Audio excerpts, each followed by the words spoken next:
It would be wrong. But why not I mean, ask? Why not exactly. ask? If these are good plans, then why not go to the voters and let them choose? You were certain that Rep C was a good idea. You went out and asked. Right. Ritter believes, and the Democrats believe, that the mill levy freeze is a good idea and that changing Byrd Arbuscal is a good idea. Fine, let's duke it out. Let's have that fight. They'll often say, our friends in the Democratic Party, you know, we like the part of Tabor that makes the voters approve. We like that.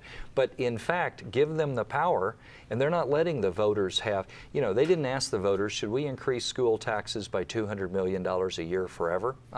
They're doing it through this backdoor approach, and they're hoping the court affirms it. Secondly, on Byrd Arbuscal, they're not saying, you know, we want to increase spending by 9 or 10% in good years and put it all into current consumption. They're trying to do it through a back door.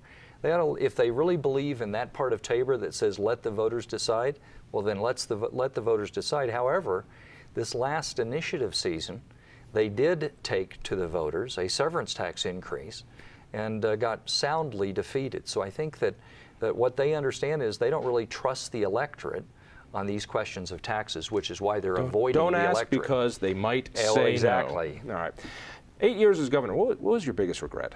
What would you do differently if you could go back? You know, a lot of things, but nothing really significant. I could have done better in terms of some personnel. I could have done better in terms of oversight.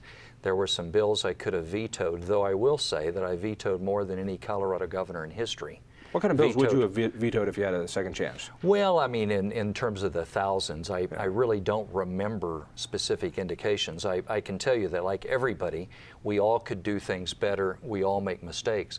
But there isn't one that I really recall. But if I could look over that list of thousands, I could pick out some more. But again, vetoed more bills than any governor in Colorado history. Any particular policy agenda that you wish you took on or wish you did a little differently? You know, the challenge is you really, I mean, it's an all-encompassing job. I mean, we did a lot. I said I'd cut taxes. We did. Signed 41 tax cuts my first year alone. Said that we would put more money into infrastructure without raising taxes. Did that with T-Rex. Said we'd restore and increase accountability in public schools. CSAP, which Governor Romer started, we really put teeth into. And interestingly, President Obama's new Secretary of Education, strong supporter of measuring. And I am too. I believe that these days of kumbaya schools where everybody's doing well and thanks Johnny, you tried, so therefore you can read, doesn't work. You got to measure, you have to hold accountable. That's why we test in Colorado. You put together a bill that you signed which allowed members of workers for the state to not just get a defined benefit program through PARA, the Public Employees Retirement Account, but to get a defined contribution plan, much more like a 401k. Right. My guess is very few have done that because PARA is just so incredibly lucrative. Now we're looking at potentially a $27 billion shortfall in that. Would you do anything differently there? I know there was some reforms, but was it ever possible to truly switch that from a defined benefit to a defined contribution? Because I'm worried about our kids having to pay that incredible debt compared, added on to what's happening in D.C. Me too, and while our listeners and viewers may this is kind of an esoteric subject, I'm a huge believer in defined contribution. That's a 401. You put money in, you help invest it, and at the end you can take it out. Defined benefit is kind of a socialized system. You put in this amount, but you may get this amount back, regardless of how much you put in. We did do it in a number of ways, but we simply couldn't get the votes. We really did try. If it had been up to me and I looked at other governors around the country, several out of 50, who were able to make that change, we just didn't have the votes in the legislature. It's a challenge. PARA was basically in the black when I left office. We did some significant reforms, but it's broken and it needs to be fixed. We had a legal opinion, unfortunately, that we didn't have time to challenge. It came in my 7th year as governor, which says you can't go into the benefit side of PARA. And somebody's going to need to do that because the benefits are unaffordable that we're currently on the hook for. All right. Since I can't convince you to run for Senate, right? But I know you've got a lot of opinions. I want to be baseball commissioner. Baseball. Can you put in a word? Did that come through? You know, you could probably get a job as a manager, a AAA or AA team. I would like that too. Actually, you'd probably be great. You'd love that. All right, let's turn to Washington. We've got a few minutes left. You campaigned first for Mitt Romney when he did not make that nomination. But he won Colorado. He won Colorado. Congratulations on that. You also then stumped for John McCain, who did not win Colorado, and I'm not a big McCain fan. Sure. But compared to what's going on right now, one must wonder. The stimulus package that's going through and what's going on in D.C., we're seeing a large expanse of federal government. You're also a good history buff. I see a correlation between what happened with the expanse of government under Hoover and FDR. Mm-hmm.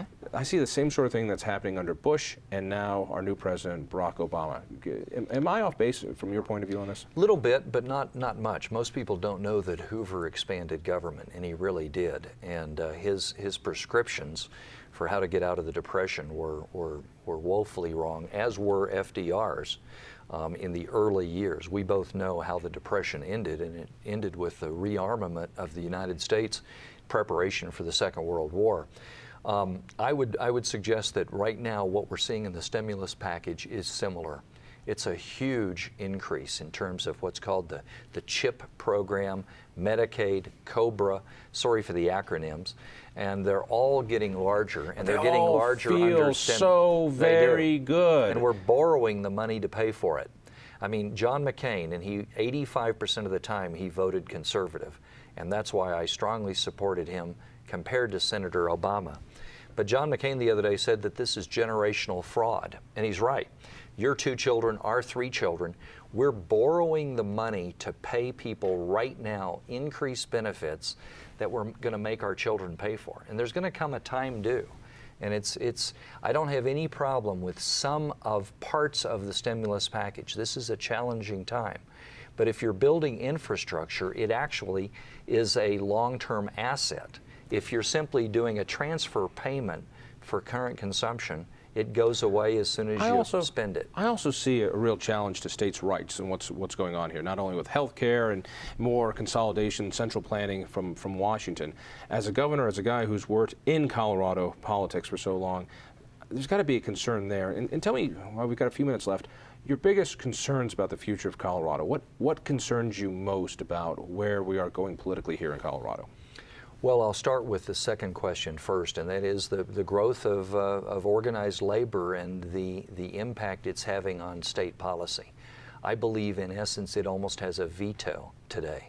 And if you look at nationally, if the card check program passes, if Senator Bennett and Senator Udall vote to take away the secret ballot in labor organizing elections, leaving those people subject to intimidation, I think that's a huge step towards making labor even more dominant in the political process. So I don't like what I'm seeing in terms of organized labor and also other issues. I mean, our infrastructure, our roads, every time there are dollars, they seem to go to current consumption. Nobody seems to have the capability of, frankly, doing what we did a lot of, and that is pull money out of current consumption, put it into that infrastructure budget. And then you look at things as simple as water. We're not going to have enough water in the state of Colorado, yet our friends on the left won't ever allow you to build a dam or, in fact, build a new reservoir to store the water we as Coloradans own, but which flows off to Arizona and California in these spring times. So we've had some challenges, but it's still a better place to live than any other state in the country. The governor's position is going to be opened up in a couple of years. I think your term limits is up. So you don't have to answer it now. Just think about it. I appreciate the thought. Thank you so much. Great it's always a pleasure, and let's do it more often. We'll do it. All right. Tell a friend about the Independence Institute. Check out our webpage at independenceinstitute.org. Look for me late nights on 850 KOA. And by all means, tell a friend. We'll see you next week. You jibber jab,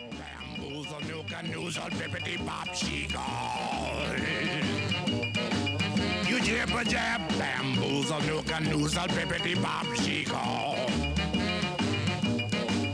I mean, you keep on talking, but you don't know where to turn it off.